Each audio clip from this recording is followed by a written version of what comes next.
Hello, my little Luxes. This is another episode of Luxxxy Charms, and I am your host, cosplayer Charsie Lux. And today I'm bringing you another unique episode, and this one's going to be very podcast style, I guess you can say, due to the fact that you are not going to see me unless I'm putting up photos. I'm sure I can put up so many photos of me, because, you know, cosplay photography, yada yada yada, you know, the usual. But on this one, we are following along with June's theme of Elizabeth Báthory, and today I am doing a full-on commentary of 2005's The Brothers Grimm. So if any of you have this film, I would love for you to follow along with me. Otherwise, you can just listen to this episode basically in podcast style, because I am just going to play the film and give my commentary as it is playing along. And I wanted to pick this one. Well, obviously, let me get the film going and everything, and we'll get to the reasons why this one is related to Elizabeth Báthory. So if you have this film, The Brothers Grimm from 2005, I would love for you to get your films and get them ready to play. I am at the starting mark right now, paused at the 12-second mark, just when you're going to hear the lion roar. So I'm basically going to do a quick countdown, and then I will say play, and that's when you should hit the play along with me if you're going to be watching the film. 3, 2, 1, play.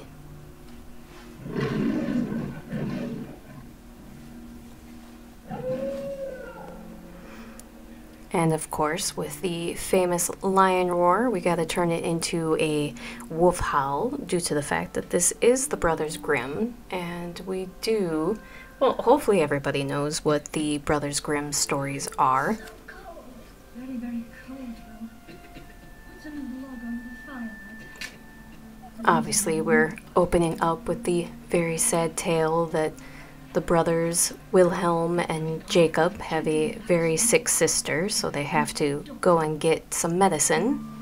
Of course, they're a very poor family, so they don't have much in order to afford medicine or anything. Did you sell the cow? Never believed it. How much did you get? I met a stranger on the road. Beans? Magic beans. And of course, poor Jacob is swindled out of any money that they had for any kind of medicine to get beans.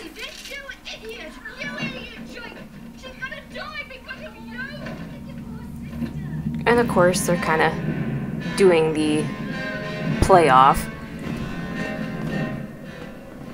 The kind of a play on the fact that they call him Jake, short for Jacob, and that with the beans and that, he was supposed to be the play on Jack and the Beanstalk. But something to remember and note, that Jack and the Beanstalk was not a part of the Brothers Grimm, although they're kind of tying that story into here.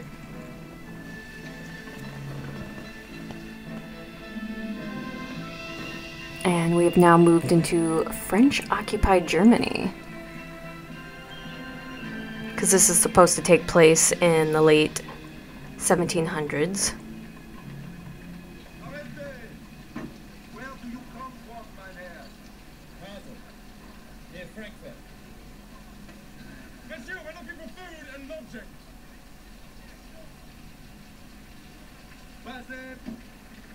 Merci à vous. Another funny thing to note in this is that you have Wilhelm in this film, who is supposed to be the older brother, but in real life, the Brothers Grimm that the story is very, very, very loosely based off of, that Wilhelm was actually the younger brother. Jacob was the older brother by a year.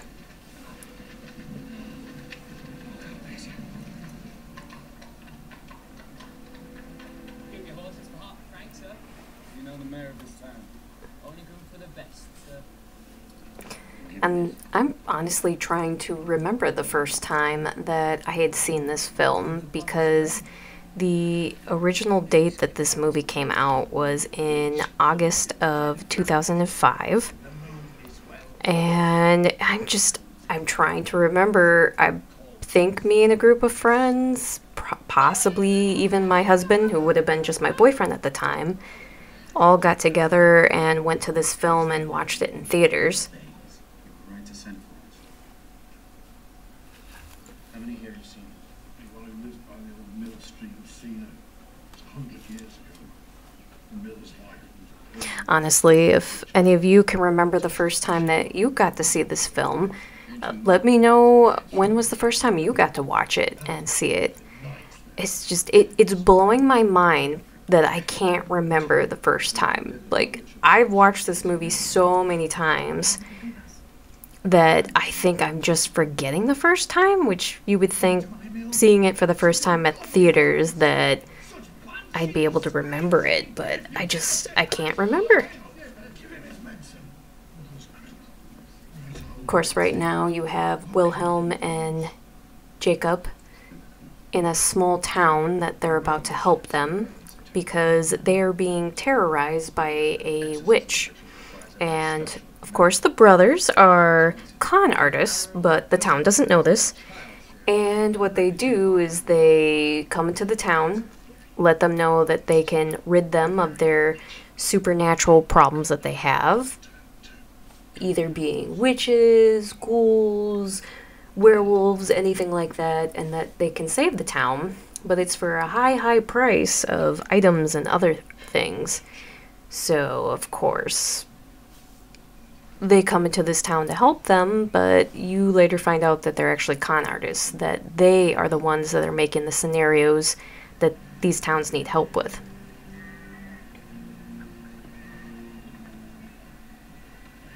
And the cinematography in this film is completely beautiful. And the director of this film, Terry Gilliam, which I mostly know him for his work for Monty Python. So obviously Monty Python and the Holy Grail and all of those films. That when he came into this film, he used a wide-lensed camera. So obviously the settings were extremely important in this film.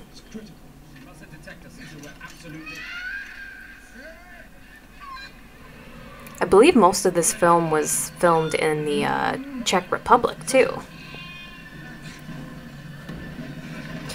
But the scene that we're seeing right now is when they're in the barn and they're about to be attacked by the witch. And of course they're using tear-soaked arrows that can pierce through the heart of the witch and kill her. And of course they have to be tears of young virgin girls. Otherwise it won't work. Which obviously was a part of their price.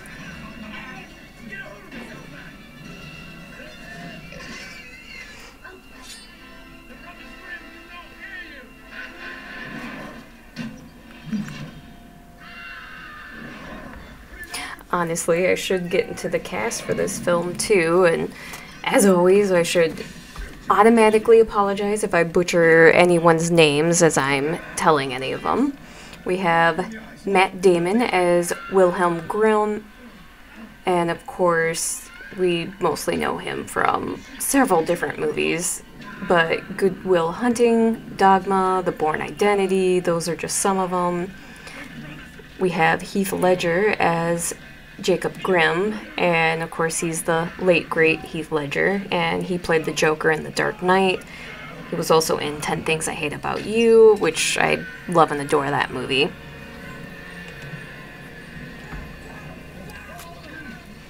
Of course you get into some of the best parts with the witch here, and that they've vanquished her and she is now turned into snakes. I'll get back to the cast here in a few seconds, but obviously there were certain parts in this scene with the miller that was with them that they think that, well, obviously the miller and is going to tell the town that they saved the village from this evil witch, but as soon as he leaves, obviously we're going to see that it was just their friends co-workers, however you want to put them, that were dressed up as the witch and on a pulley system. So that's why she looked like she was flying.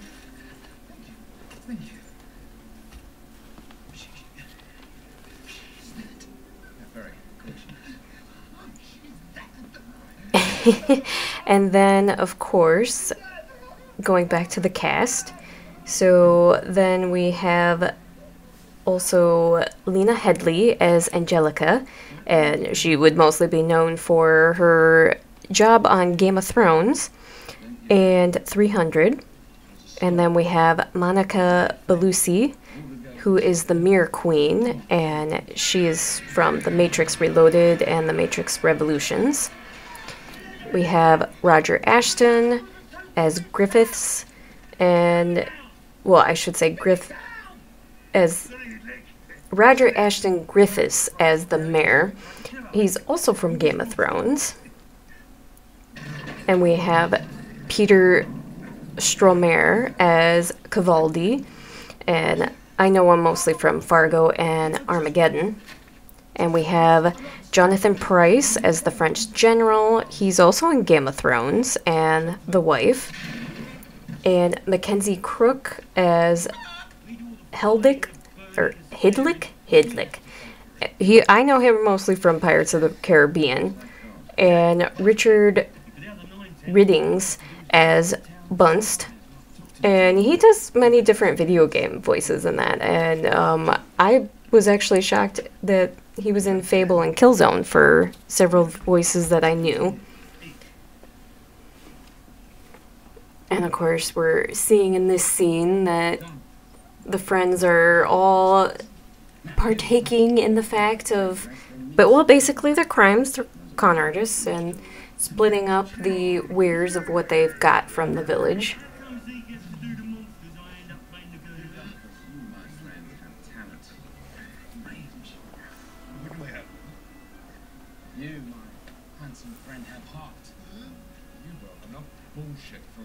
An interesting thing to note that Matt Damon in this film was extremely excited to do this one because it was his first time getting to work with Terry Gilliam, who, like I said, was the director of this film.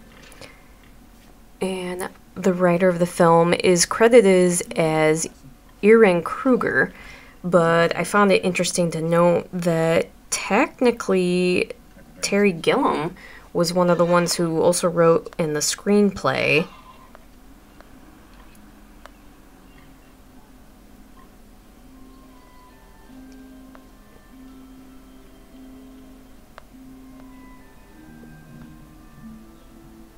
Also, going back to the fact when talking about the cast that had mentioned several people that were a part of Game of Thrones, that four of these actors are from Game of Thrones.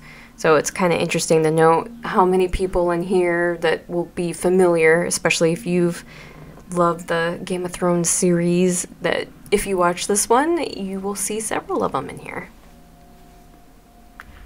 And now we are having the fun reference to Little Red Riding Hood and the wolf. You have the little girl who's dressed up in the huge red hooded cape. And she's running through the woods, even though they've all been told not to venture into the woods because it is dangerous.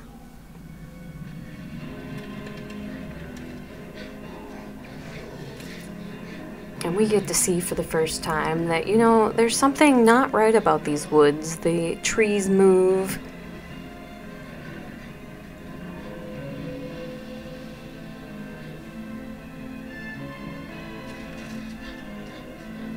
And of course, throughout the entire film, we're going to see a lot of different references to the Brothers Grimms of their original Grimm fairy tales.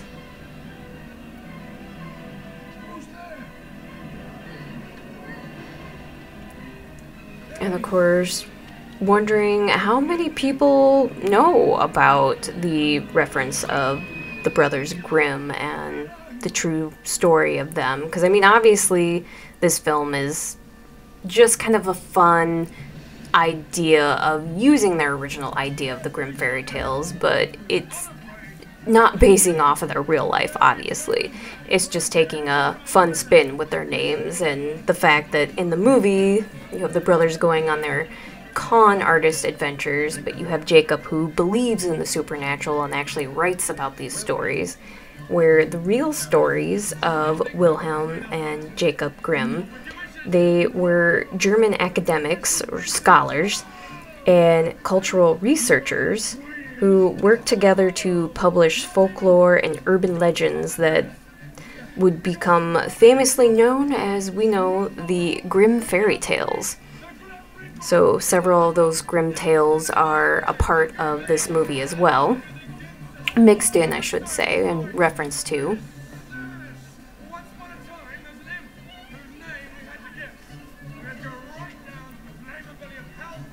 In fact, this scene right here, which is at the bar, and they're all celebrating after, well, I'm doing air quotes, killed the witch, that you have Jacob who's inebriated and drunk, and he's telling the story of the imp, and it's actually a reference to Rumpelstiltskin.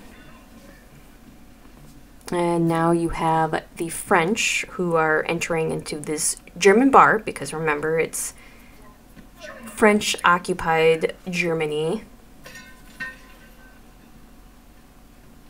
And of course, the town folks don't like the French. They don't like these people at all. And everybody's kind of bummed out.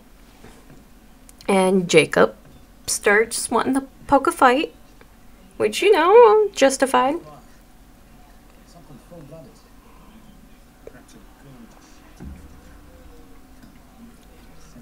And you have his brother Wilhelm having to come in and save the day.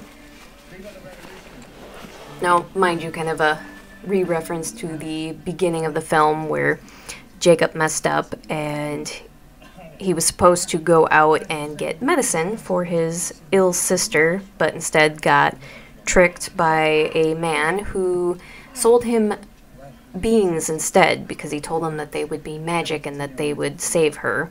And obviously they were real beans and would not save her, so Wilhelm holds it against his brother and basically always states that he's dumb and gullible and that he messes up, and kind of holds it against him for the death of their sister. Now obviously that didn't happen in the real life story of the Brothers Grimm.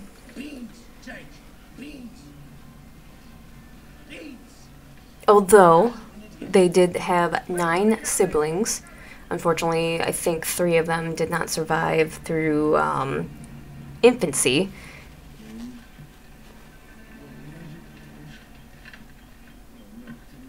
But in this story, they only kind of made it seem like that there were 3 siblings. Now we are being introduced to the character Cavaldi, who is waking up the brothers in a very unpleasant way. How can you speak of this man? Every word is like an execution. Because obviously they've been monitoring and watching the brothers, and they know that they are con artists, so they are going to take them to see the general, or I should say the French general, who basically is going to interrogate them.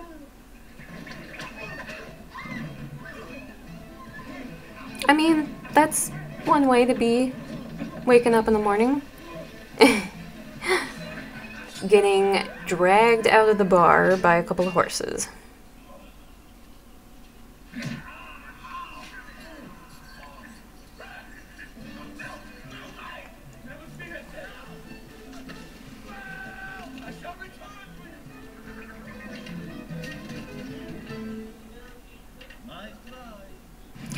Unfortunately, the brothers are not going to get away because Cavaldi got them.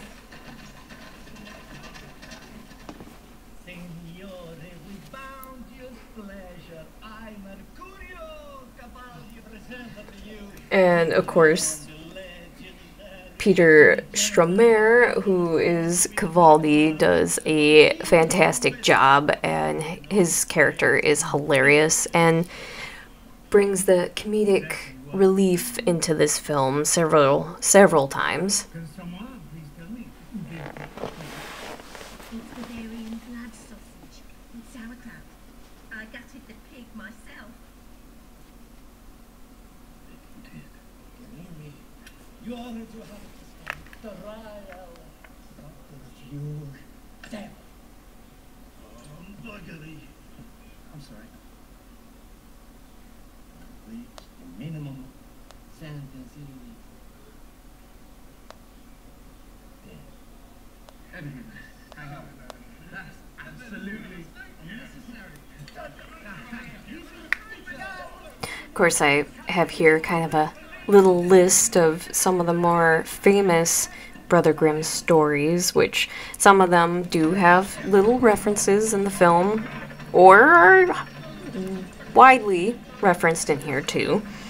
And of course we have Cinderella, the Frog Prince, Hansel and Gretel, Little Red Riding Hood, Rapunzel, Rumpelstiltskin, Sleeping Beauty, Snow White, and of course we have many stories.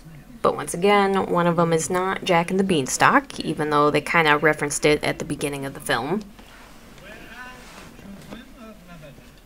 What children? I killed the little bambini. Gone bad. We've never even been to my garden. Open up the cupboard. Of course, their friends are being interrogated, and now they're about to be dropped into a pit of despair. We will call it a pit of despair. And so they want them to admit to their crimes. And they're kind of given a choice, because once they admit to it, they're given the choice: either you're going to die, or you can help us with this problem that we're having in this local village. And I believe the local town is called Marbaden? Marbaden.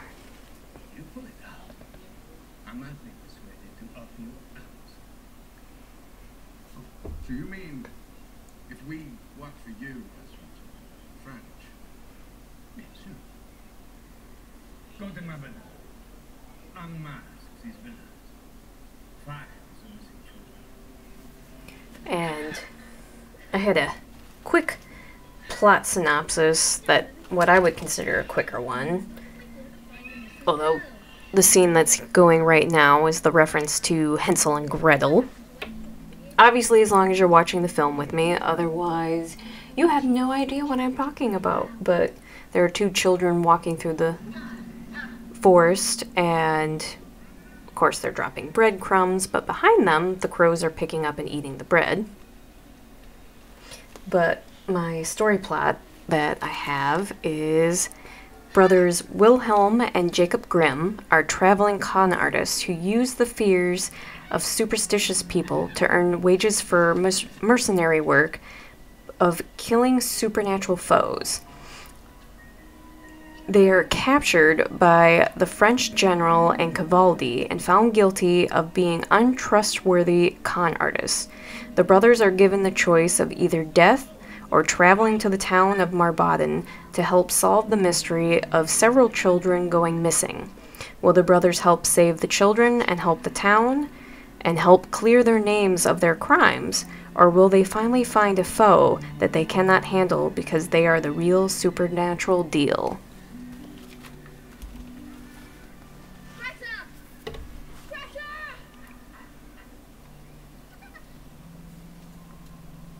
Of course, Greta is being tricked by a supernatural foe right as we're speaking. Although I don't know, kid or not, I'm pretty sure if my scarf would be flying away from me, I wouldn't be following it. Be like, goodbye. Have fun.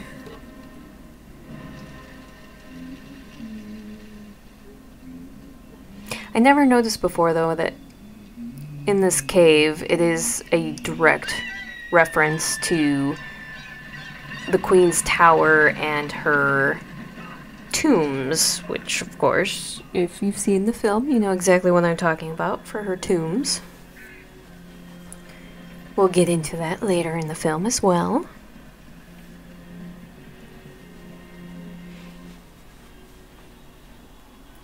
And we are to the part where the brothers and their co-workers are first entering into the town.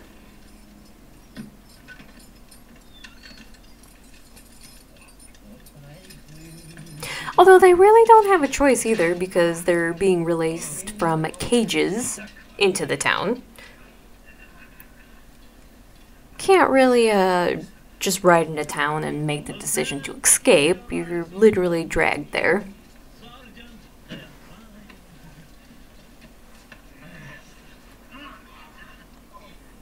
You go and sell. I'm a snake, baby. That oil of snake reference apparently was a goof, that it wasn't the line he was supposed to say, and now it's just kind of become a thing and a joke. Oil of snakes.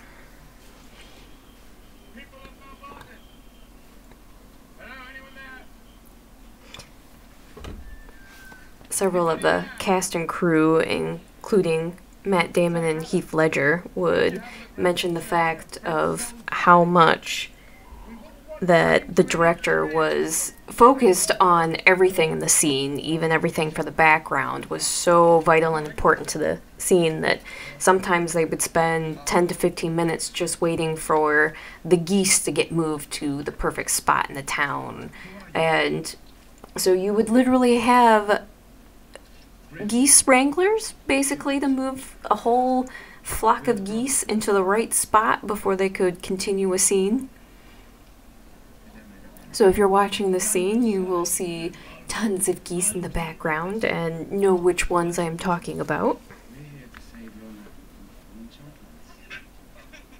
Tonight, the old ways have returned.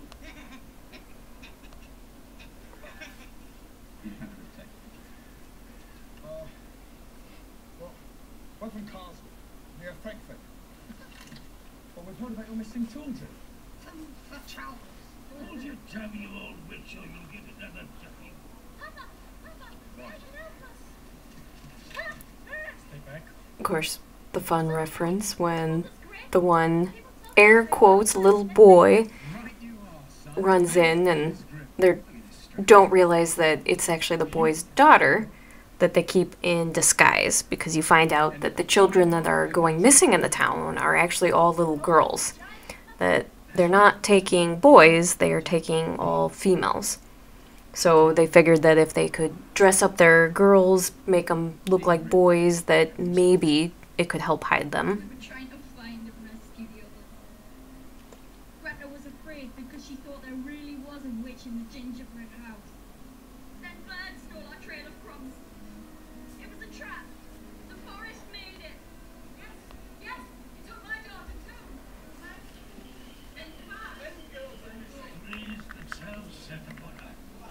Of course, you have the court scene where the townsfolk is talking about all the girls that have gone missing. You're seeing a few of the references to the fairy tales as well as they're telling them, with the one little girl. So you have Little Red Riding Hood being written down by Jacob. So kind of a nice little hint towards the fact that he's writing these fables. And of course, the town blames it on the fact that these problems didn't happen until the French occupation came. It must be their fault.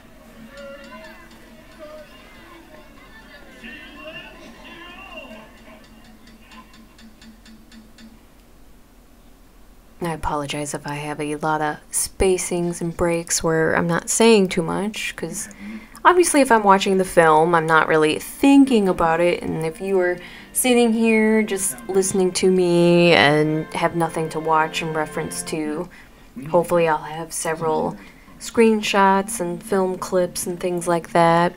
But at the same time, I'm hoping you have the film and can watch it with me. Unfortunately, I don't think it's streaming anywhere as of right now. I love this film though, so I have it on DVD. I would love to update my collection and get it as a Blu-ray. Excuse me, Herr Kraus. They are meeting Angelica for the first time. So they were trying to hire someone from the town to lead them in the forest, and of course everybody is too afraid and do not want to enter the forest. So they are going to meet Angelica and see if they can hire her to help them. But everybody in the town tries to claim that she is cursed. You come to find out that her father went missing into the forest, and two of her sisters were the first ones to be taken to go missing. The men who vanquished the Millwich at Charsie, the Frogboy, Keeper, and the cannibal shepherd responsible for the gingerbread attack. I guess we need a guide, someone who knows the path through the forest.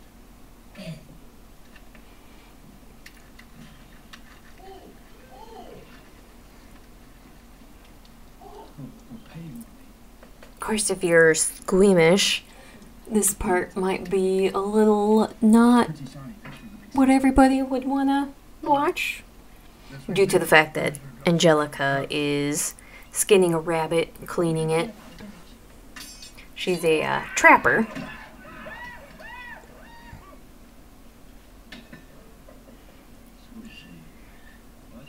Cavaldi is a little unhinged too, so Angelica threw a knife, so he threw one back. Are you aware that 10 girls in this village have gone missing? 2 of those girls were my sisters. Oh, your sisters are lucky sisters. They are dead sisters. Was your friend? And of course, with the many references to fairy tales that are part of the Grimms, they are slightly different from the actual tales themselves, and it's the same thing with Wilhelm and Jacob's characters, is that it's it's basically just taking the names of the stories and throwing them in here, and the same with the Brothers Grimm, that they are just using the name. It's not related to the true story at all.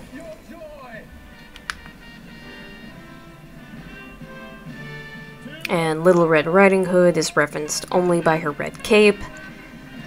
The heroic woodsman is an evil henchman in this, and the big bad wolf is a large wolf instead of a diabolical personification. And Rapunzel is actually an evil queen who's locked herself in a tower to escape a plague. The gingerbread man is an incarnation of a mud monster. Hans and Greta are technically the forms of the Hansel and Gretel story. Didn't realize that he was called Hans. I heard that he kept calling his sister Greta. Cinderella is really the Brothers Grimm as they scrubbed the floors, but that is from a deleted scene that... So if you have the DVD or the Blu-ray, you can see it in the deleted scenes of the brothers dressed up as the idea of being Cinderella, and they're scrubbing the floors. The evil queen is also the queen from Snow White. In the scenes with the Mill Witch, and the brothers tell the farmer that their swords and shields were forged by the Prince Charming who awoke Briar Rose, which is a reference to Sleeping Beauty's name while she is in hiding. We work with other tools.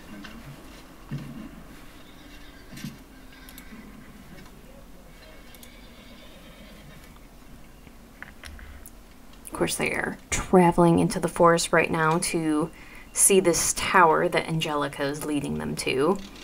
And they're using very strange instruments that the French are just kind of staring at them like they're insane. I know this sophisticated technology is very strange. What exactly is it meant to do?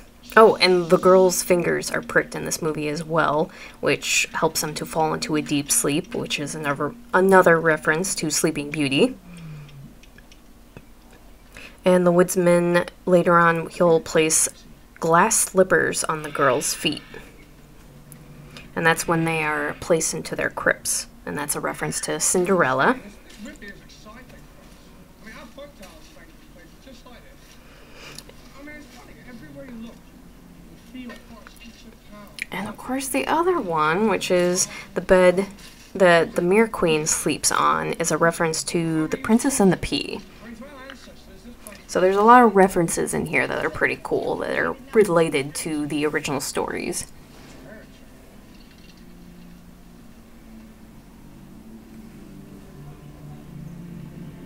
And if you can get your hands on the original Brothers Grimm stories, they are amazing.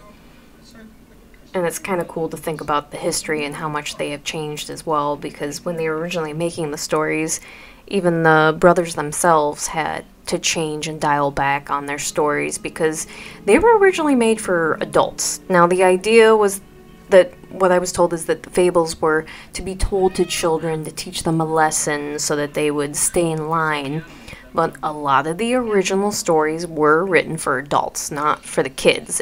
It warped and developed into becoming fables to be a life lesson for kids, so that they would behave.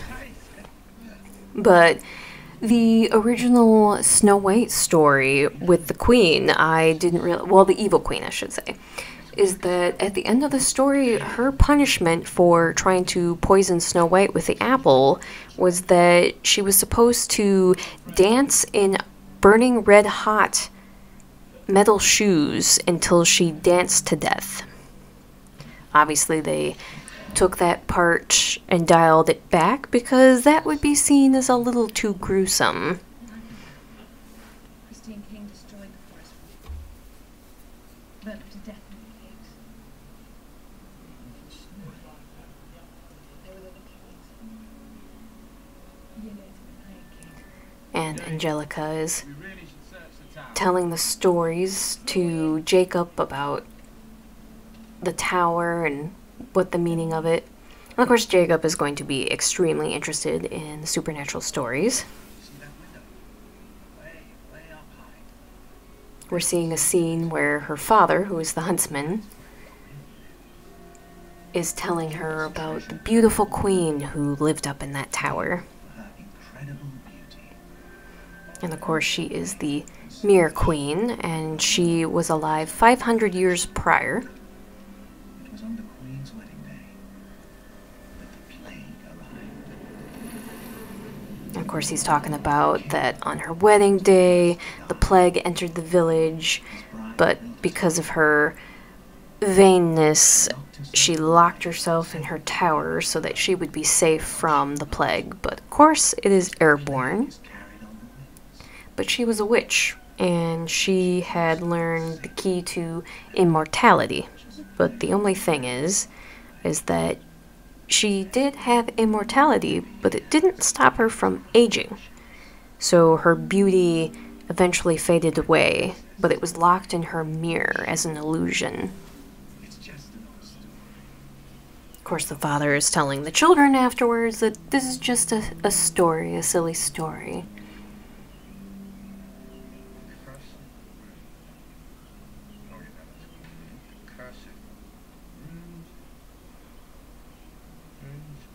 Now, with the Mere Queen, since it is actually based off of Elizabeth Báthory, but also to note that the Mere Queen is also equal to the Evil Queen, who is an inspiration from Snow White's stepmother, or also known as the Wicked Queen.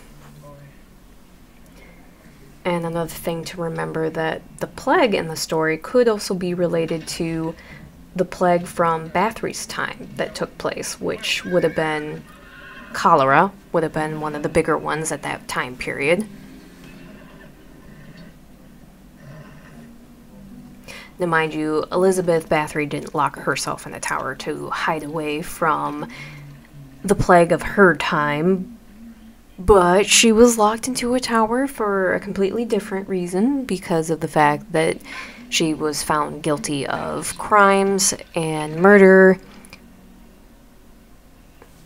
But this one kind of is a weird spoof on the fact that the Mere Queen is so many references between being Elizabeth Báthory, the evil queen. She's also kind of a spoof on Rapunzel.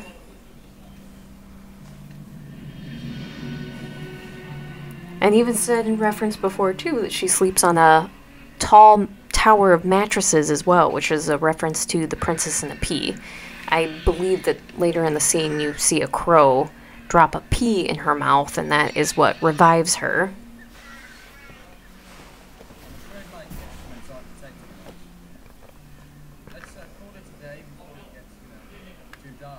We should leave. Angelica. Excuse me. We came from that direction. That's not the way. We walked right past those birch trees. That's the way we walked in. Hmm. That's the way we are walking out. Don't trust the trees, as Angelica says.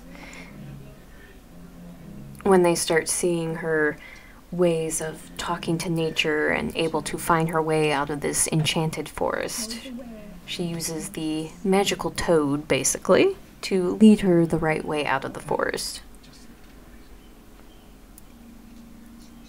How many people would lick a toad? I don't know. I mean, I guess if you need to get out of the forest.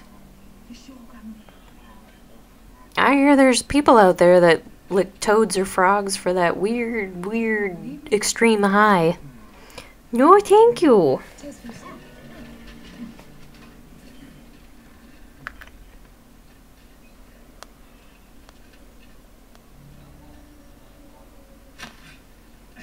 We did not come this way. What's her game? I don't think she's bringing over. There was some... Which, of course, they all think that Angelica's crazy and leading them the wrong way, not realizing that these trees are magical, enchanted, and they move. So, what you would think is the right way is now the wrong way. Nicely done, Angelica. Will you find it?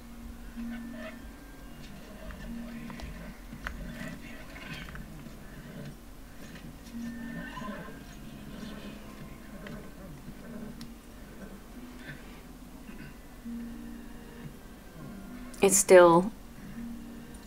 Anytime that I see any movie that has Heath Ledger, it just... One of those things where it's still hard to think that he's not around anymore, and the fact that he was 28 years old when he had gone still blows my mind to think that, because I was younger than him by quite a bit, and now that when I think about it and look back on it, I am now officially well older than what he was when he had passed away. And it's like, I grew up with Heath Ledger. Like, he's one of my favorite, well, I should say was one of my favorite celebrities, and just anything and everything he did, I just absolutely loved. And this was one of my top favorite films with him, and obviously I love him in the role of the Joker.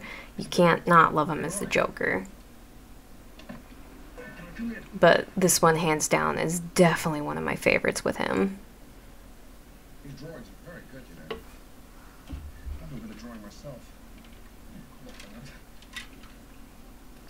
that. Angelica. There was power in that place, wasn't there? The tower.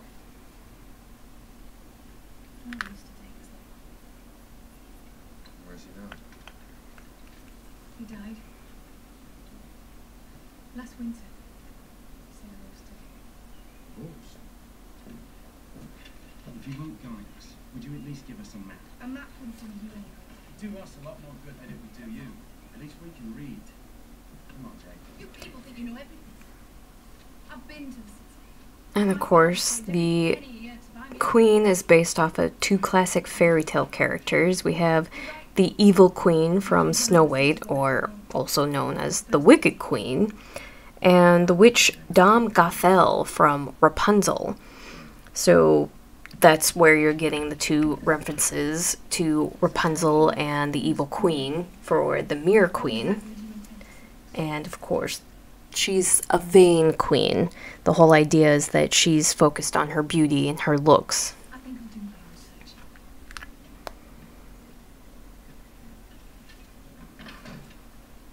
And we get the influence of Countess Elizabeth Báthory in popular culture, has been notable for so many different films, and this one it becomes notable for the fact that she's referenced from the girls that she is kidnapping, because she is going to use these virgin girls for their youth, and she needs to drink their blood, and she will be drinking it on the blood moon. And this is what's supposed to bring her back her youth, her beauty, because obviously she has immortality. So I didn't realize that my version of the film must be the director's cut, because I'm getting a small smidgen of the Cinderella scene as they are scrubbing the floors.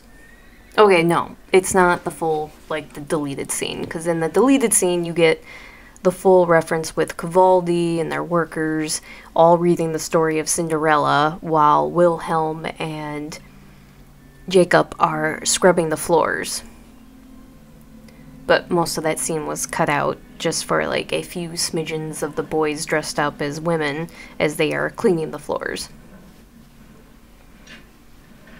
Now you have one of the little girls who has been disguised as a boy is hearing one of the horses in distress, so she goes out to investigate.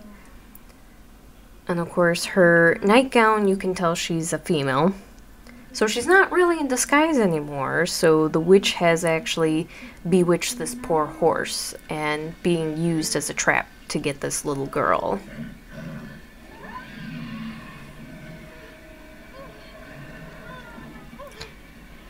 They did a really good job of making the scene creepy. Because a horse using cobwebs to entangle a child and then eat it? I can imagine if I would have first seen this when I was a child, this probably would have given me nightmares. Even though the CGI is a bit silly in this one, it still would have freaked me out as a kid.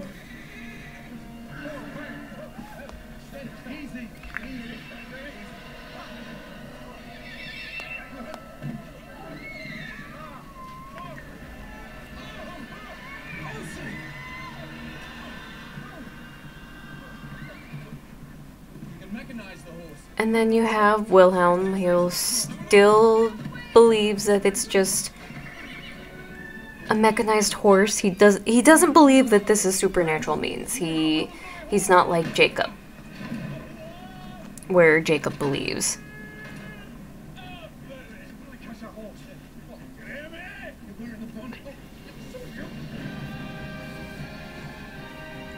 And the CGI on this film is just a little on the silly side.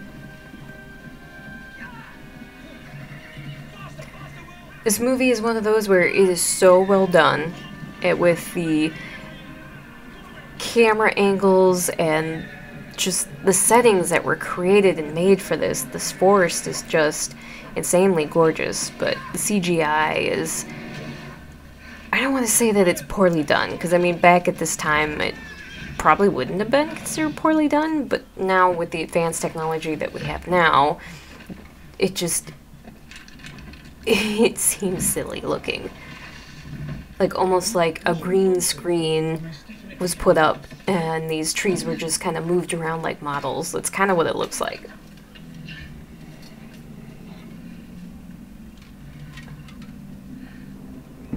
And you have Angelica, who's meeting the wolf for the first time, face to face, and of course she hates this wolf because she thinks this is the one that killed her father the previous year.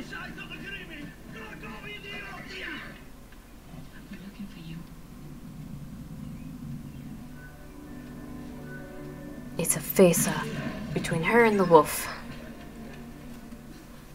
But the thing is the wolf obviously won't allow her to hit it.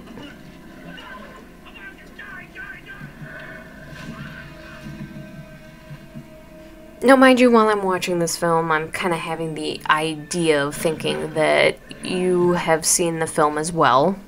I shouldn't have had to say spoilers or anything like that. Because I feel like if you're going to watch this movie for the first time, you should watch it without any form of commentary. Just watch the film all the way through. That my commentary is just kind of a fun extra side note.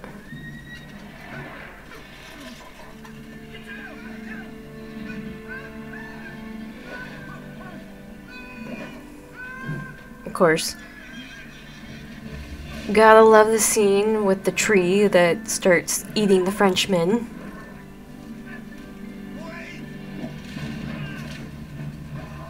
One of the best ones is the one that gets literally sucked in under the tree and you see a root just come popping out of his mouth. That'd be a horrible, horrible way to die.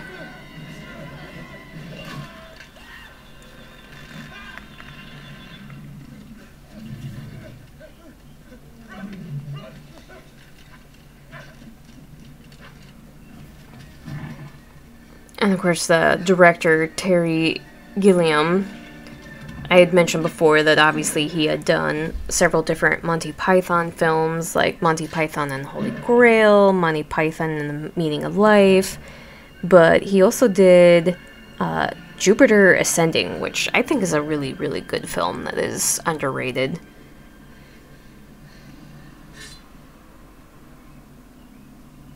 I didn't realize he was in Absolutely Anything as well.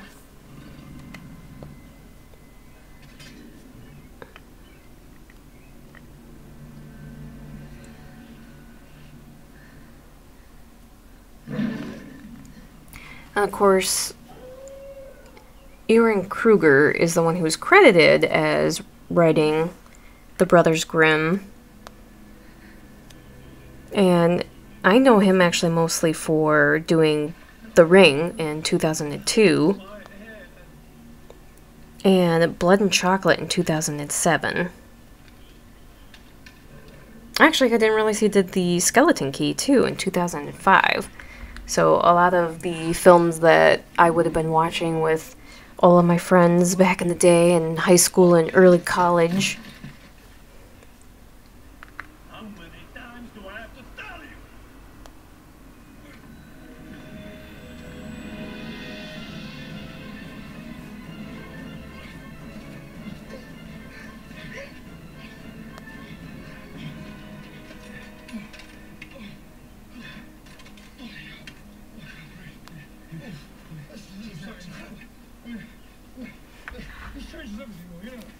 Fun fact to note that Matt Damon and Heath Ledger were actually originally to be cast in the opposite roles that they ended up in. That Heath Ledger was going to originally be Wilhelm and Damon was going to be Jacob. And that they both agreed that they liked the other roles and had switched. We have to go back. I'm sorry.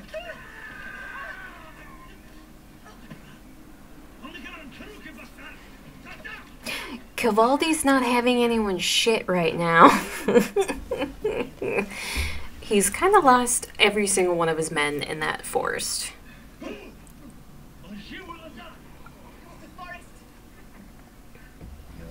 And one of the things to note about one of the scenes that just happened is one of the scenes that the director and the cast had said was probably one of the most expensive scenes in the film, and they had to cut it. And it was one of the scenes where they were fighting the enchanted tree. And I can't imagine going through the experiences that they did, creating this mechanical tree, and then coming to the decision to have to cut it from the film. Obviously, if you want to see that scene, you can see it in deleted scenes.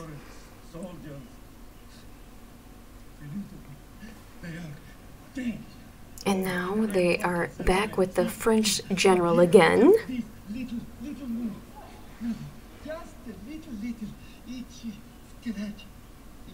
A little scratch.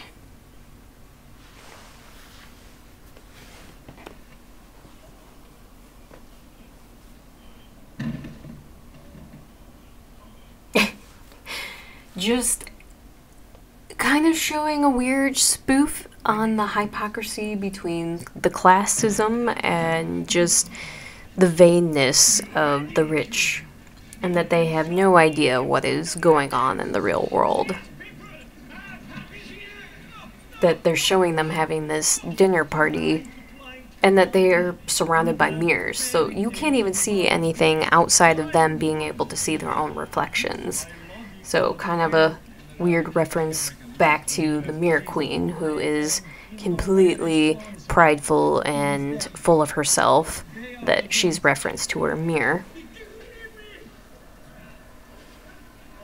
And of course they are all being tortured again to come clean with, as if they are the con artists doing this again. But we know this time it is actually real supernatural spirits happening with the Mirror Queen.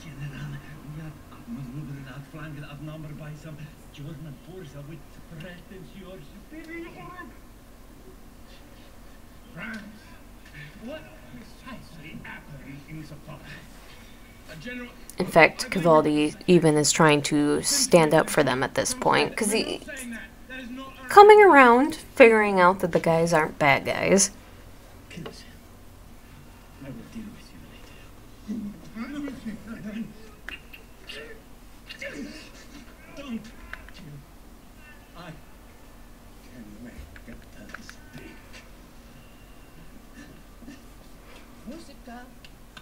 Oh yeah, so interesting thing to note from imdb.com, that because of the problems with the Writers Guild of America that was taking place at this time, which I remember that writer's strike, because since this was in 2005, yeah, I remember that writer's strike.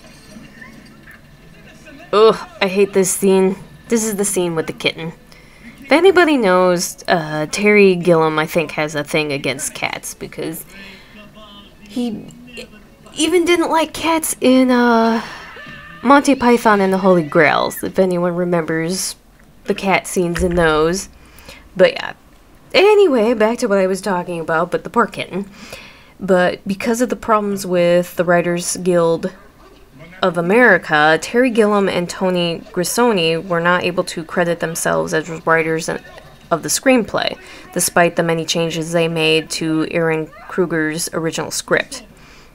They invented a credit for themselves as dress pattern makers, and were quoted as saying that the film was made for a dress pattern, not necessarily made a screenplay. Which, like I said, I remember when those writers' strikes and boycotts were going on, because if you go to that time frame of films or even TV shows, because normally back then television series were anywhere from 20 to 22 episodes, but during those years, which would have been around 2004, in that time frame, things were like half. Since they were boycotting and everything, a lot of shows only had like 12 to 16 episodes. So I remember when that was happening.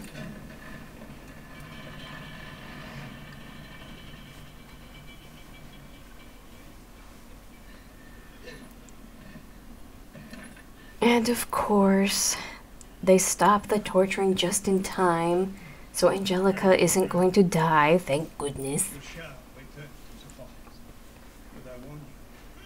Not before they killed the poor kitten. If you're anything like me, the one thing about movies, I wish they would just leave dogs and cats alone. You can kill any human that you want, but for the love of God, I wish they would leave the animals alone. It's the weirdest thing. I could care less about a person dying or being tortured in these films, but God forbid you hurt an animal. Oh look, it's the geese again. I wonder if that was one of the 10-minute breaks they had to take as they moved the geese.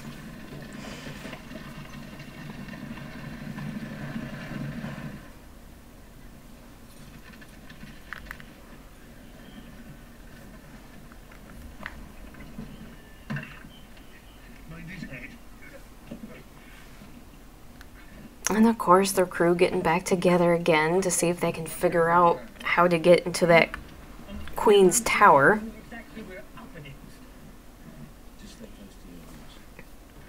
I think I might have mentioned this before, too, that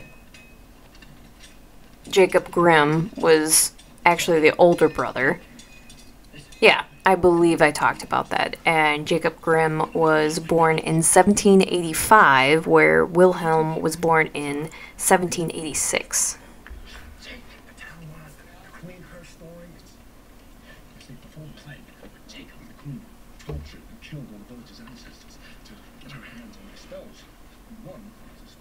Of course, you have poor Jacob, who is now excited because all of his supernatural stories, he's realizing that they could be possibly real and based off a true fact. And then you have Wilhelm, who wants nothing to do with them, doesn't believe in it. And of course, he's always making those beans references to his brother, basically to tell him that he's a fool. She's still there, isn't she? The Queen. She's still in the tower. She's been there for like centuries now. Waiting for something. But he believes that the Queen is in that tower, and he wants to go get her. Now that's not the truth, but I know you believe. Ignore him. He wishes his whole life for something out of a book, and now he thinks he's in love. Shut up, Will. Angelica, do what your father wanted. Leave the village now. No, Will. I'm gonna find myself. And just reading through a bunch of fun facts in here, I'm seeing that Johnny Depp was originally to play Wilhelm Grimm, but Harvey Weinstein opposed the choice because he believed that Depp wasn't famous enough. Mind you, this would have been in 2005. I'm trying to picture, even in 2005, even though this was prior to Pirates of the Caribbean, someone saying that Johnny Depp wasn't famous enough. But obviously, because of the fact that Johnny Depp didn't do this project, he was doing Pirates of the Caribbean, The Curse of the Black Pearl. And we all know exactly what stemmed from that and how famous Johnny Depp was. But in my opinion, I think he was famous even before then.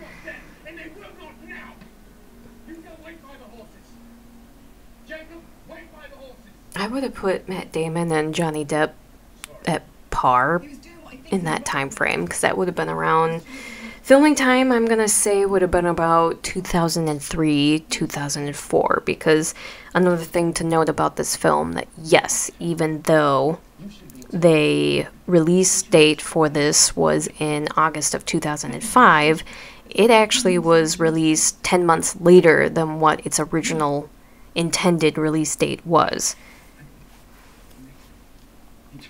So I'm going to assume that this film was filmed around the same time that they would have been filming for Pirates of the Caribbean. And Matt Damon and Johnny Depp, I would put them probably about the same for being known, well-known, and famous. Such an odd thing. My father would protect his family too.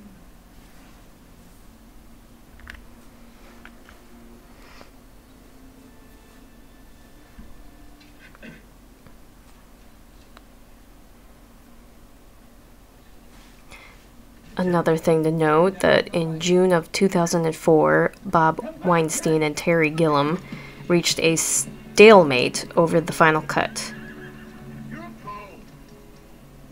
And that was also another part of why the film was postponed for its release date. So apparently it was both the Weinstein brothers. Yep, seeing even more in these facts that I'm going through and reading. At one point, Terry Gilliam's tussles with the Weinstein brothers got so bad that he had to shut down production for 2 weeks.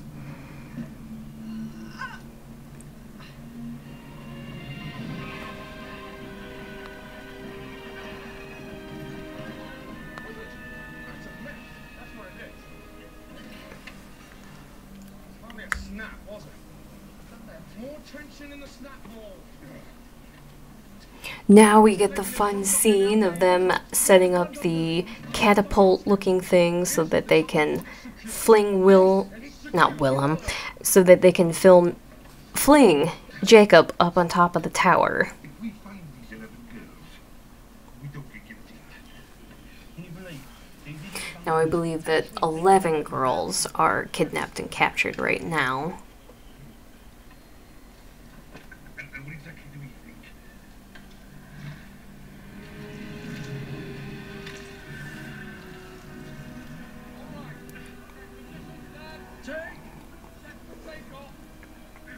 Jake!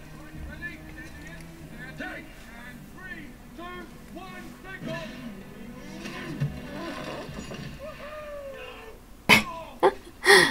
Ah, the scene with the dummy. When you can kind of see that Will does care about his brother, Jacob. Because when he finds out that they catapulted a dummy up against the wall, not his brother, ends up chewing out his brother. Him and his silly nonsense. Good. That's great, because then it'll just be you, Will. And you can have anything and everything that you want. I mean, what is it exactly you do want, Will, huh? What, is it Angelica? You want her? And, Yes, she's yours. Uma Thurman had originally been set to be the evil queen, but of course, Monica Bellucci, I apologize if I'm butchering her last name, ended up being the Mirror Queen in the film instead. Don't ask. Please don't ask. All my life I've studied these folktales, Will. And now I find one that's for real. It's not beans. It's real. And it's fun that they're always going to keep going back to that reference of Jake and the Beanstalk. Except that, like I said, Jack and the Beanstalk was never a part of the Brothers Grimm. What do you want me to do? Honestly? I'm actually not sure of the origins of Jack and the Beanstalk, but I want to say it came from the same area. Maybe even the same time period. All right, lads. Let's launch me off into the flaming belly of hell. Wait. I think you're overcomplicating. And Nicole Kidman and Anthony Hopkins were originally cast to be part of this film as well, but had to cancel due to scheduling conflicts. I'm curious to know which characters they would have been going for. If Nicole Kidman would have been Lena Headey's character, but I am so glad Lena Headey is Angelica because, oh my god, I absolutely love her role in this, and I can't envision anybody else playing her character. I mean, I loved Lena Headey from the Sarah Connors Chronicles. I think that's the name of the because I'm trying to remember the Terminator series, but she played the mother in that one. And of course, loved her in 300. But it was her role in here that made me fall in love with her as an actress.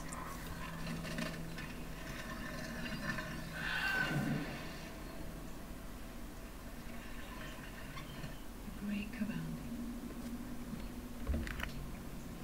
Children in danger, and here he is, hiding out. Who's that?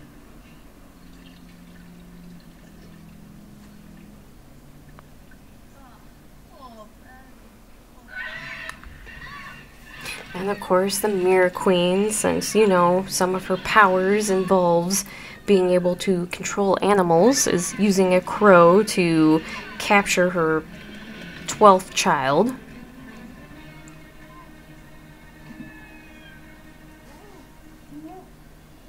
In fact, I think one of the scenes coming up is one of the references of you find out exactly why 12 children is the necessary number that she needs.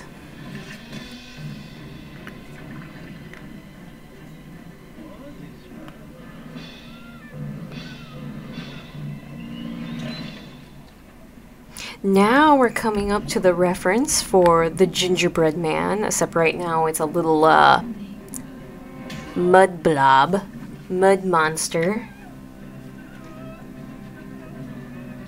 Once again, this would have been another scene that would have creeped me out as a child. When the little girl goes to wipe off the mud from her face, and instead she literally wipes off her eyes and her nose and her mouth. She has no features on her face anymore.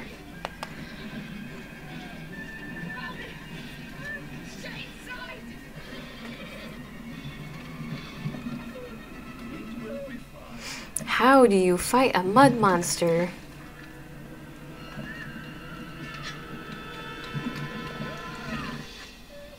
Apparently with a scythe? A sickle?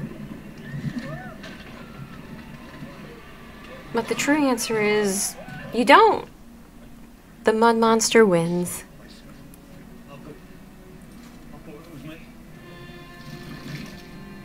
And this is where you finally get the reference to the gingerbread man. That tastes good.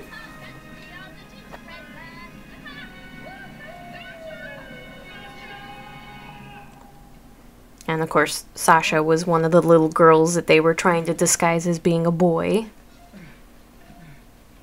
We're doing fine, Will. And it's really cool seeing this scene in the specials or the bonus features, because they created this tower scene with a green screen. So where it looks like you have Heath Ledger miles off the ground, he's actually only like 3 feet off the ground. That's good, Will. Keep going.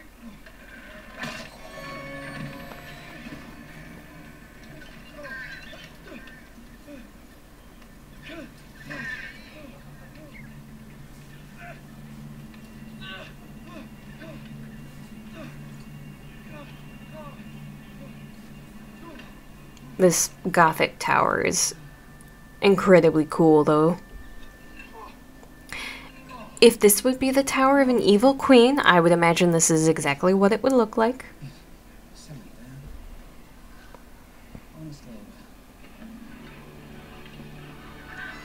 Ah, I didn't realize that both Jonathan Pryce and, well, Mackenzie Crook, I knew he was in Pirates of the Caribbean, but I forgot that Jonathan Pryce was in there too.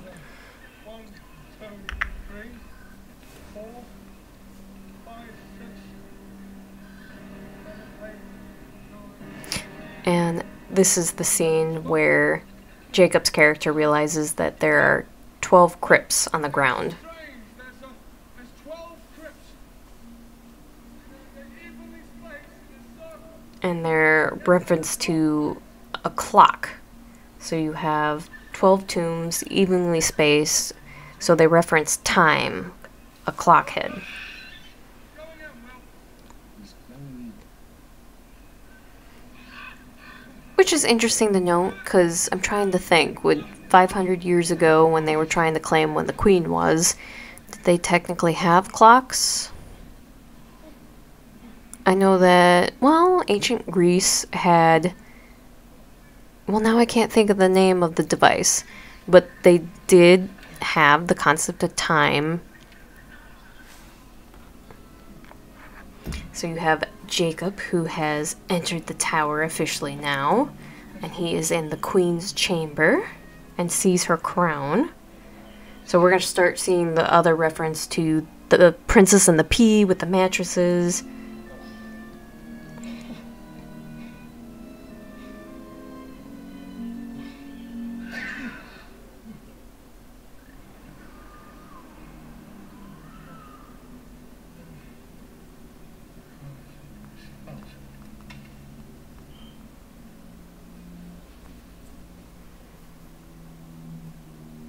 Of course, Willem, while he is on the ground, is hearing some strange noises, which he doesn't realize that first, well, I should say at first, that the trees are moving, but he's getting the reference now that something weird is happening.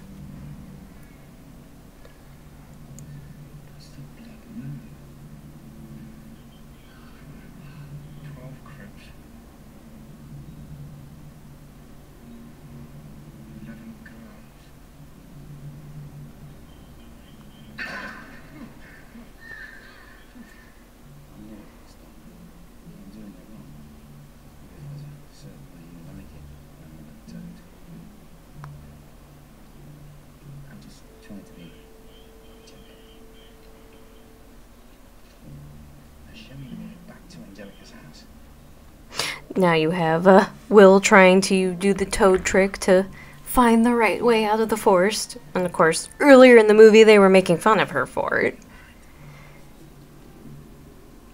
But now Sasha is appearing before him. She's got her face back. It wasn't wiped away. Oh, duh. Sundial. The sundials and the obelisks. So that was the original. Oh, that's right. Ancient Egyptians used those. So, yeah. I guess 500 years ago that, yeah, they would have a concept of a clock face, maybe.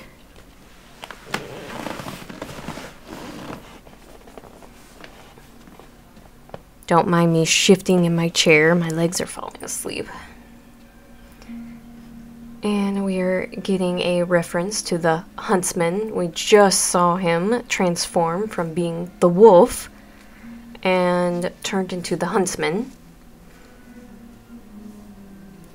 The first reference that you're getting that Angelica's father's not dead, that he just transforms into a wolf now.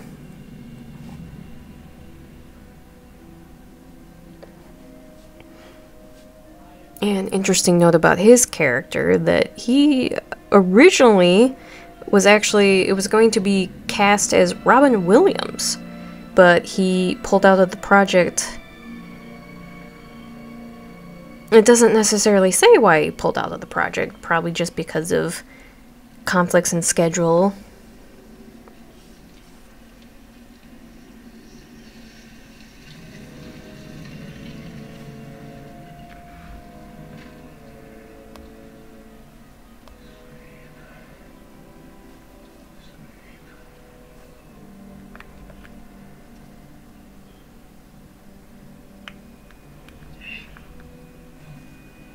I love that Will's character is whispering to try and get Jacob's attention in the tower. When, he's in the tower. He's not gonna hear you when you're whispering. Of course, we get the Cinderella reference, the Sleeping Beauty reference, and then at the same time, now the Princess and the Pea with the Queen.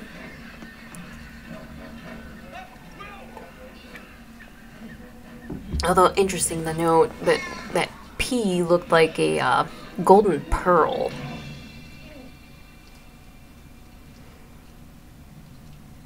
But the Cinderella reference you got was when the huntsman put a gold ring on her foot. It put on these glass slippers, so you get the Cinderella reference, and pricks her finger, which is the Sleeping Beauty reference, and puts her into a deep sleep.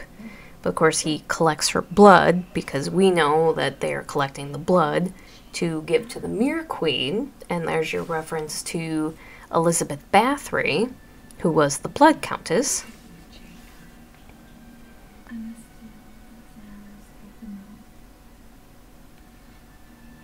And now we're seeing for the first time that even though the Queen in her bed is old, aged, decrepit looking, very grotesque looking, but when Jacob looks in the mirror, she looks like a beautiful queen, almost goddess-like, and it's an illusion. So she is a witch, she does have her spells, and she can show anybody whatever she wants in that mirror.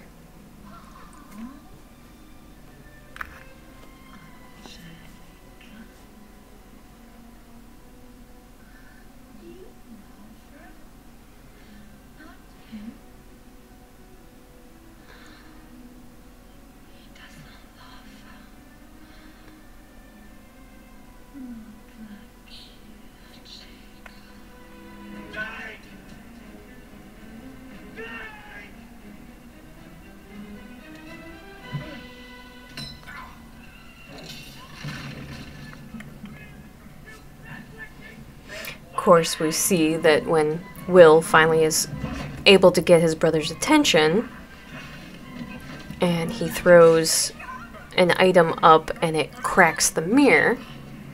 That first is kind of foreshadowing and showing that that's the first time that the Queen's power is fading a little bit. And now you have a Rapunzel reference as Jacob jumps out of the window by using the Queen's hair. Nice disguise. You're still there, Will. Very, very, very long hair. Yeah, that's been kind, I can tell you that, Will. Grab the axe. Right. Time hasn't been kind to her, Will. Because I shall to spell for eternal life. No, but not for you. Not you, because I shall rot for eternity waiting for someone to come and rescue her. Come on. Was that Sasha? Is this like no, it's not. It's that what Grandmother Toad told me. What? Trust the toad. Trust the toad. Stand aside, Will. Of course, now they have the enchanted axe from the huntsman, so they're safe from the evil enchanted trees.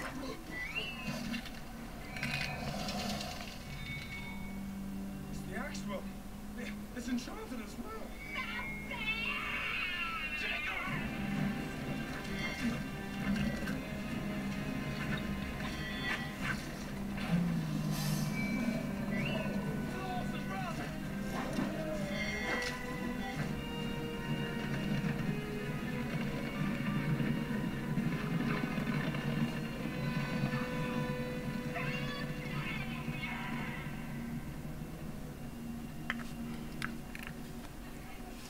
Of course, some things to try and reference from the Mirror Queen, that her original name is unknown from the film, but she's also known as the Wicked Queen or the Queen.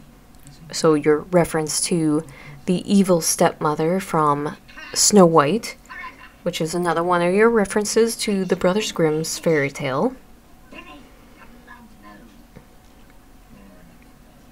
And that she is a witch that was known for her black magic, telekinesis, and deception, and she also had powers in zoopathy. So obviously the fact that she can control animals, she can also control plants and trees. The forest is enchanted. It's under the power of the Thuringian Queen. She stole your girls for their youth, for their beauty. She needs 12. Sasha was meant to be the 12. And of course she's was experimenting with dark magic, but she's kidnapping these girls to use for her magical sacrifice, because she's going to use the blood moon, and when she drinks the blood of these girls, she can finally regain her youth and her beauty.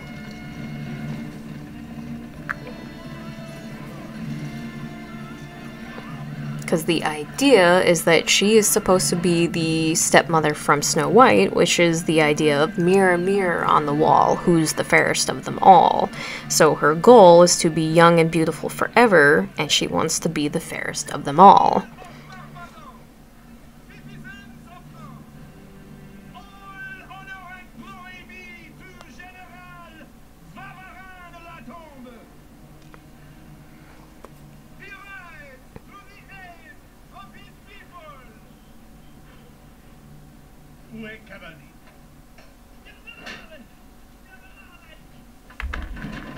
Of course, they only have other funny spoofs with the reference to the apple in this film. There is a scene where an old woman tries to come to the door with an apple to give to Cavaldi, and of course he chases her off.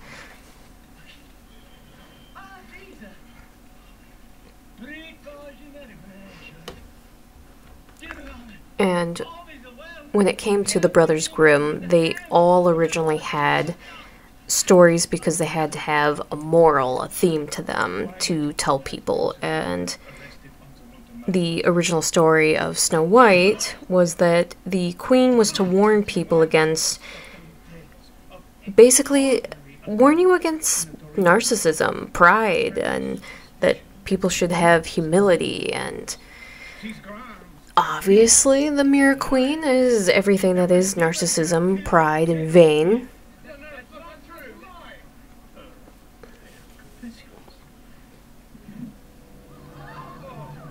Unfortunately, in this scene, this is where we see that the French general and his army, who is now invading the village, has unfortunately killed Will and Jacob's friends and co-workers, which would have been... Oh my god, I can't think of their names right now. I've seen them how many times now? Hidlik and Brunst. Or Brunst, however you want to pronounce it.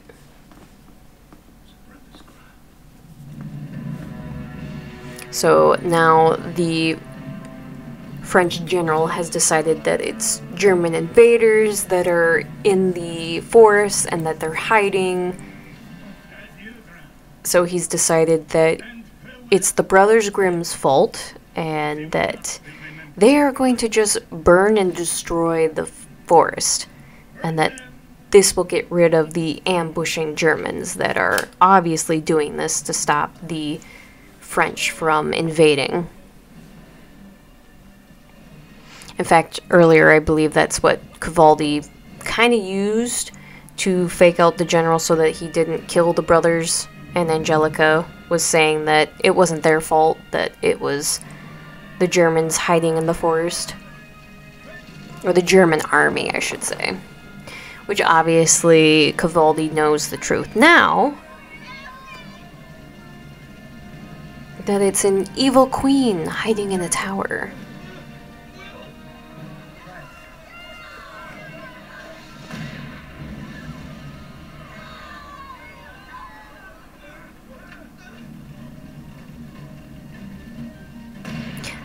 And then the other fun reference of Angelica hiding herself as if she is a wolf herself so she can sneak into the forest and free the boys.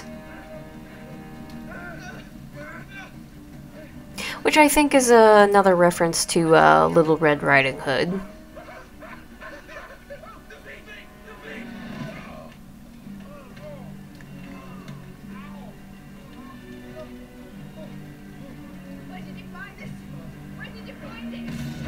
Of course, Angelica recognizes the axe as her father's axe.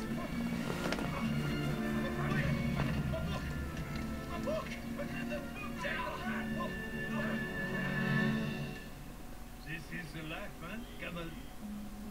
To be victorious in the field with one's troops around you. Enjoy a simple meal. A soldier's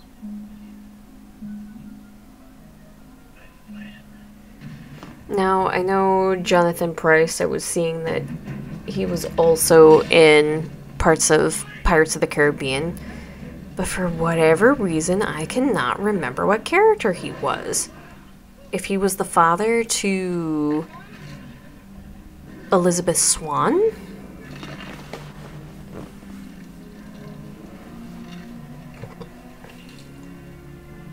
Of course, Angelica now is seeing her father for the first time transform from the wolf into her father. But she doesn't realize that he's been brainwashed. He's been taken control by the Mirror Queen, the Wicked Queen. He really doesn't have control of himself anymore. That the poor man was going to freeze to death.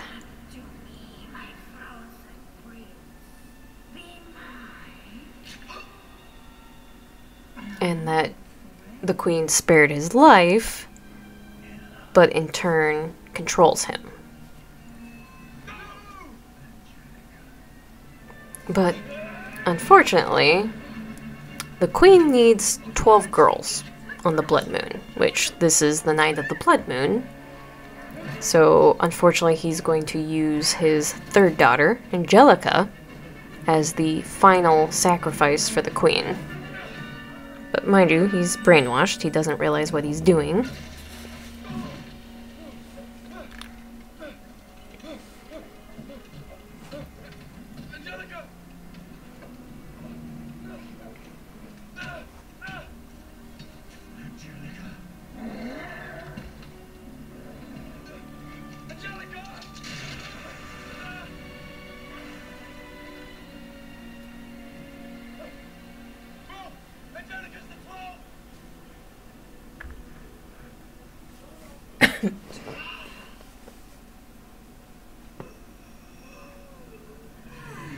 Of course, we get to see in this scene that the queen has certain powers, because with just one blow, she's able to take out the entire forest from being burned out.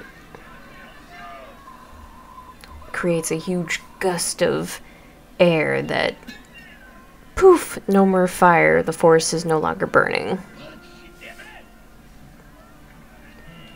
So, of course, in turn, you have the French army who's going to enter into the woods to find out what had happened.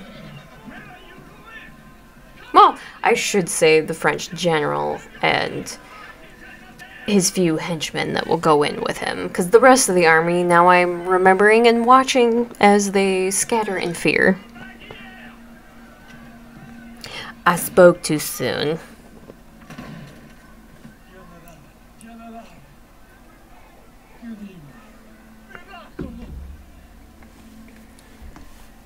And then they notice that Will and Jake are no longer tied to their ladders.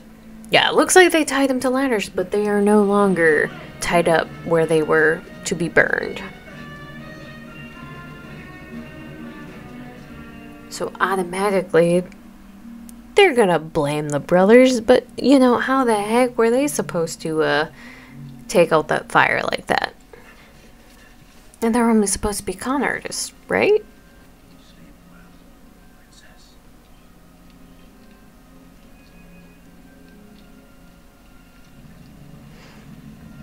You know, these dresses and with the headbands of the flowers makes me think of Midsummer. Or Midsummer, however you want to pronounce it.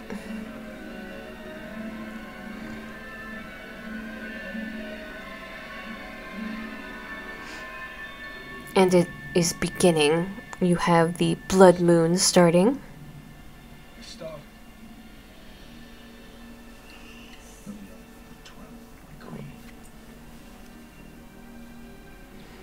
And this dress that they have on the Mirror Queen is incredible. Honestly, if I could get my hands on a dress like that, I would love to wear that.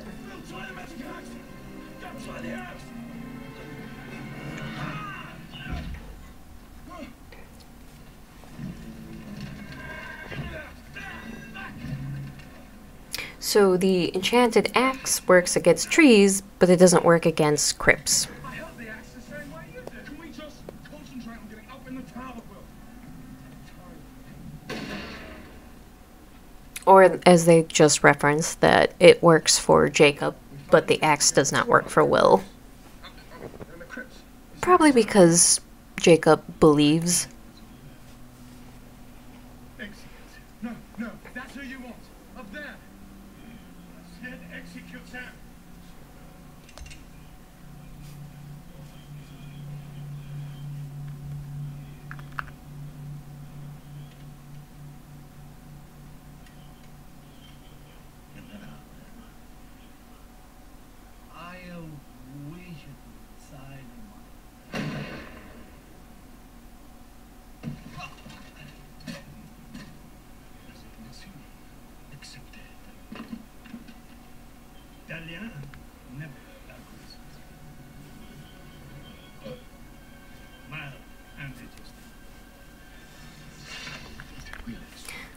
A lot of the old stories and tales that it seemed like a lot of times that you had magical powers threatening a young princess. And usually they were in the form of a wicked stepmother, which of course was true in both Cinderella and in Snow White.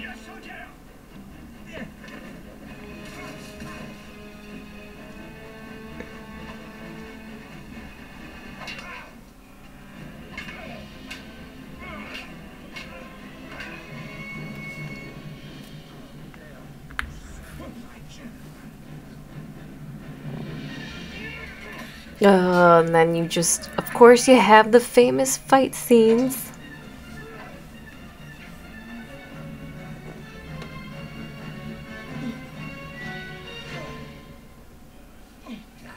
Although the awesomeness of the enchanted axe that literally acts like a boomerang.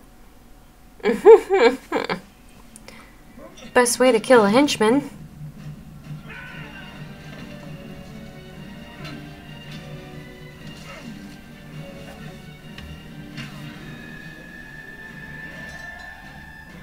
Nothing like using the evil queen's own hair as a rope so that he can climb into the tower.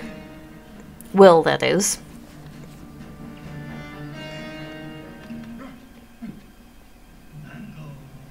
You killed my friend.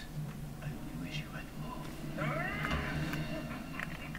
Still, there is always your brother. Where is Jacob Bathory?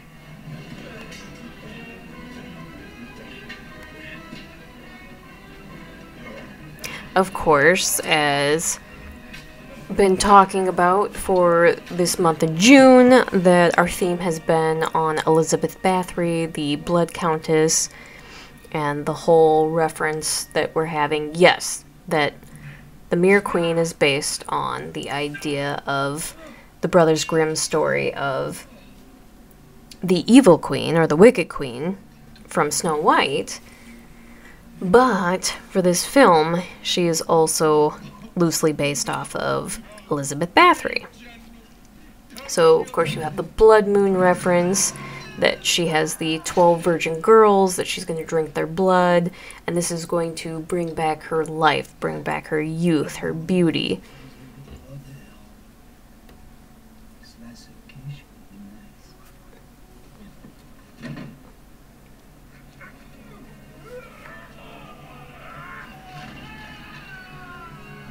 And obviously, when I had originally talked about the story of Bathory, that the rumors were that she had killed 650 innocent women and young girls, which I feel like is exaggerated.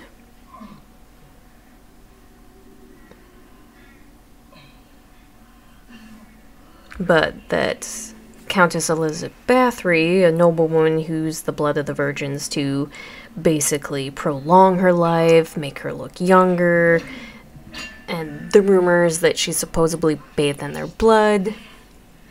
But finding out in time that that was a rumor started by the villagers that had originally found the hidden documents about the court case of when Bathory and her servants were first tried.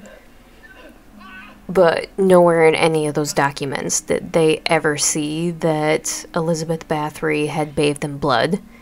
And back then there was no form or way that, because when blood leaves the body, it coagulates and it gets very sticky.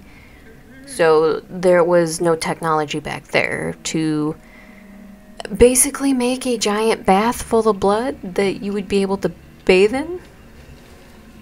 That they kind of just reference in the fact that supposedly when Bathory was killing people, that she was just so saturated in blood that people were just mistaken that she was bathing in their blood, I guess.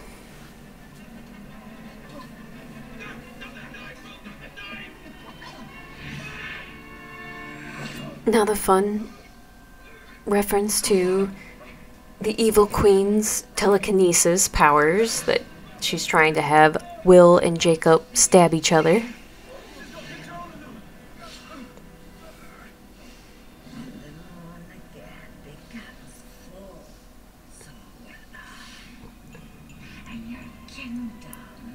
Now you're kind of having a fun reference to The Wizard of Oz with Dorothy, because the girls are clinking their glass slippers together.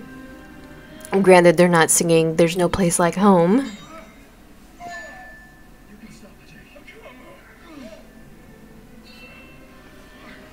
And the idea now, since she has drank the blood of the girls, that the blood moon, when it is full, she will be full herself as well. So as the moon is filling, she's becoming young and gorgeous again.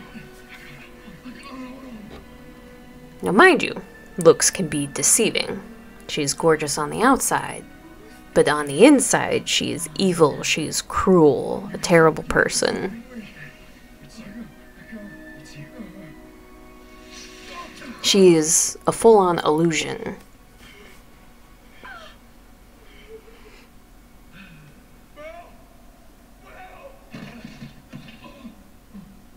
Unfortunately, Jacob has stabbed his brother.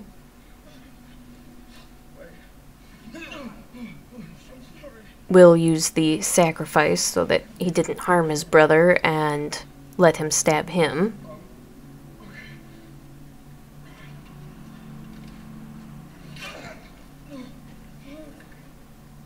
I always enjoyed seeing this scene because in the mirror you were seeing one thing, but in reality is something completely different. In the mirror you were seeing how gorgeous the queen is, clean. She's got on her crown, it's elegant looking.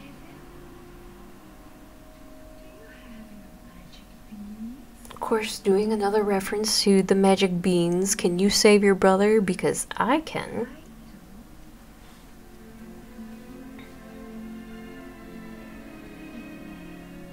Now, when Jake is looking into the mirror, it's this wonderful, happy scene where the queen is getting his brother and helping him.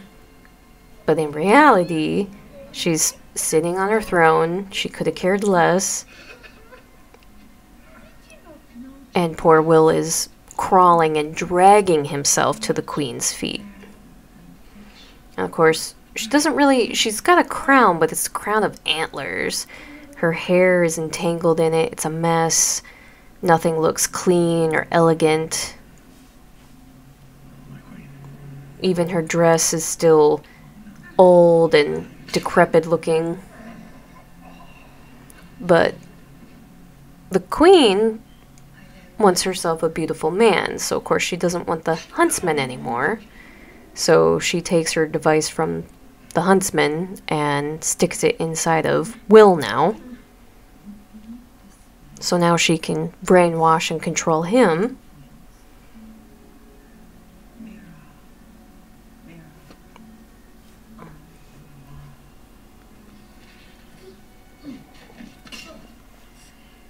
We're getting the mirror reference again.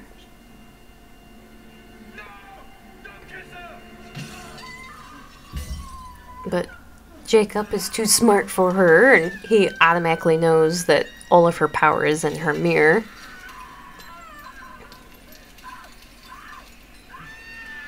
Realizing that her magic, that she literally is an illusion. She is a mirror.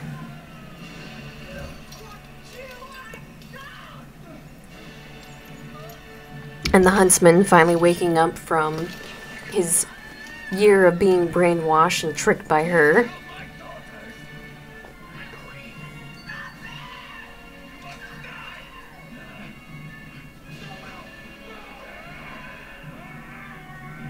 So the huntsman, as payback for what she has made him do, especially to his own daughters, jumps out the window with the mirror.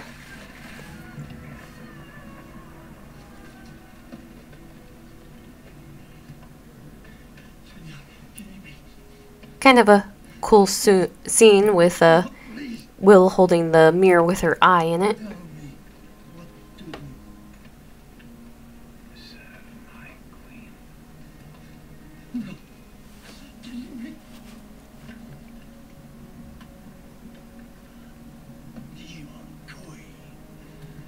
And of course you have Cavaldi, who is now officially friends with Will and Jake, and he adores the brothers, and of course he curses the evil queen.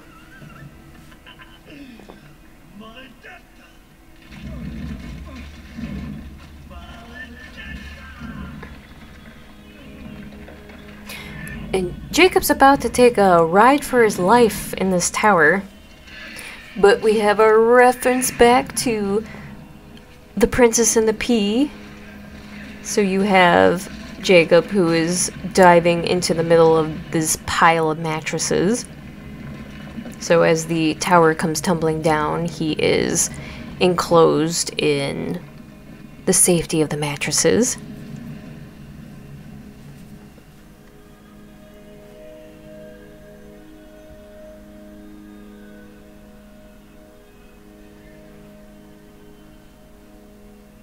And it's just one of those weird things to think about, that we have stories from centuries ago that they've just been passed down from urban legends to folklores to turned from authors to writing them into books, and that years later they're transformed into plays and films, and that these are all stories that we're still talking about today and referencing to.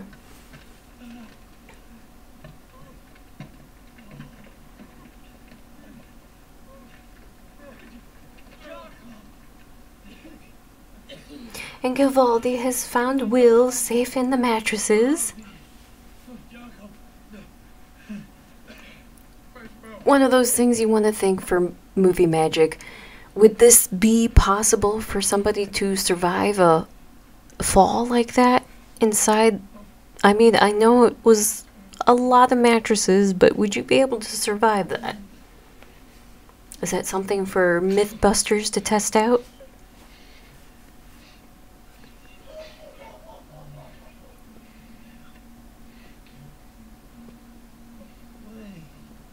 And of course, Givaldi comes to the realization that in order for the happy ending that they need a kiss to free the spell. Will's got to kiss Angelica. Gotta break the spell. Well, not Will. Jake. Jacob has to kiss Angelica. Because poor Will is out like a light right now.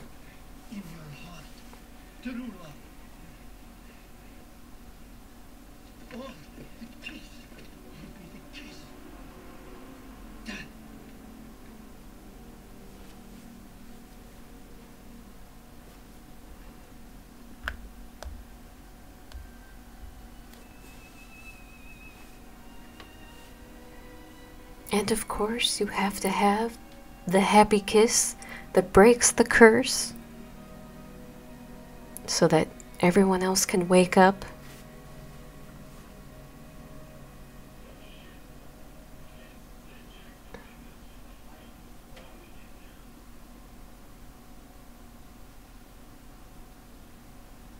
It just takes a minute before it kicks in.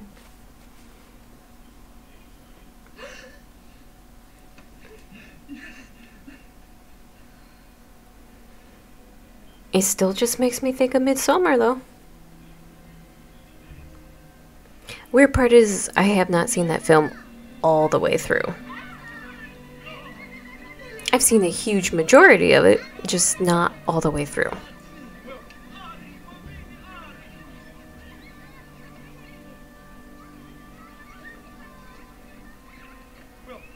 Then you have poor Will, who didn't wake up. His spell's not broken yet. You did it. Will. Oh. Another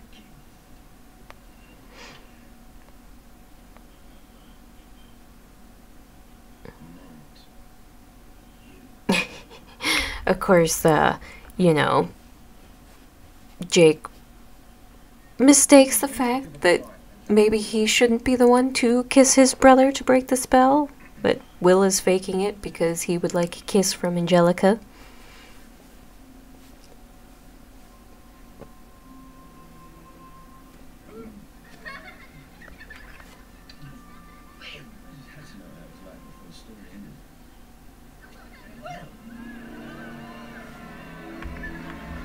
And it's typical, you gotta have the happy ending. There was a lot cut from the ending sequence that they decided to cut back on, because there was supposed to be a whole scene where Sasha woke up from the dead when the kiss happens and all the girls wake up in the forest. Sasha's still in the village, so when she wakes up there, but there's a whole sequence of when the village comes out, and that's when you see all the girls and everyone walking forward from the forest. But they cut all that out, and now it just references to where the village is seeing the girls walking out of the forest. And you have the celebration and all of them dancing, and this is where we find out that Kivaldi had saved Jacob's precious book of all of their stories, so for the Grimm's fairy tale reference.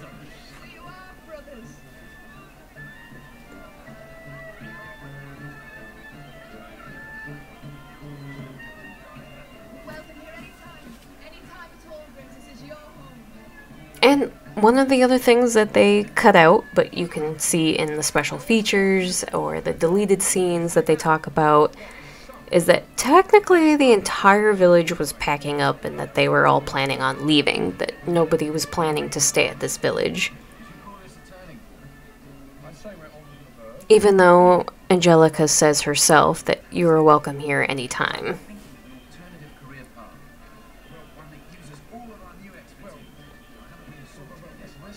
In fact, I think one of the other scenes that was cut out that they had talked about, yeah, that's completely gone, was there is a scene when they're dancing that Will is dancing with his book.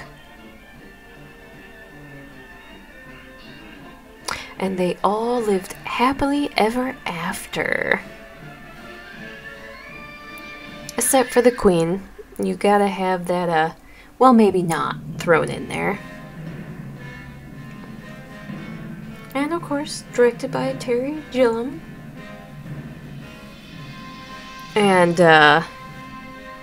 so that was my commentary on the Brothers Grimm.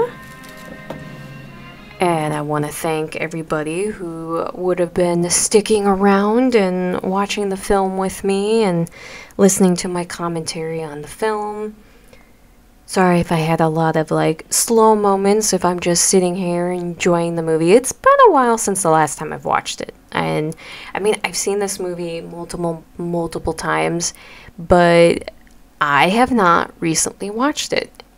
It's probably been about a good, oh God, I want to say a good 5 years since the last time I watched it, maybe even longer than that. It's just been one of those things where streaming services have been on high for me, that I've been going in and watching movies on there, shows, things that I haven't seen in a while, where there was a time I would just go through my DVD collection and just go through those movies. But it was nice to kind of go back on this one, because when I started thinking about the Elizabeth Báthory theme, it was like, hey, you know, I am pretty positive that the Evil Queen, or the Mirror Queen, was a straight-up reference to Elizabeth Báthory. And of course, with a little bit of research, it didn't even take much. Come to find out, yes, she was indeed supposed to be referenced to the Blood Countess. But once again, I want to thank you for joining me on another Luxxxy Charms. And you can find me, Charsie Lux, on my Twitter for Charsie Lux with 3 X's. And you can find me on my Instagram for Charsie87. You can also find me on my other YouTube channel with my friend DC on the Little Channel of Horrors. And I want you all to have a wonderful day, wonderful evening, wonderful night, whatever time of the day it is for you. Enjoy your day and stay safe. And we will talk to you next time. Bye.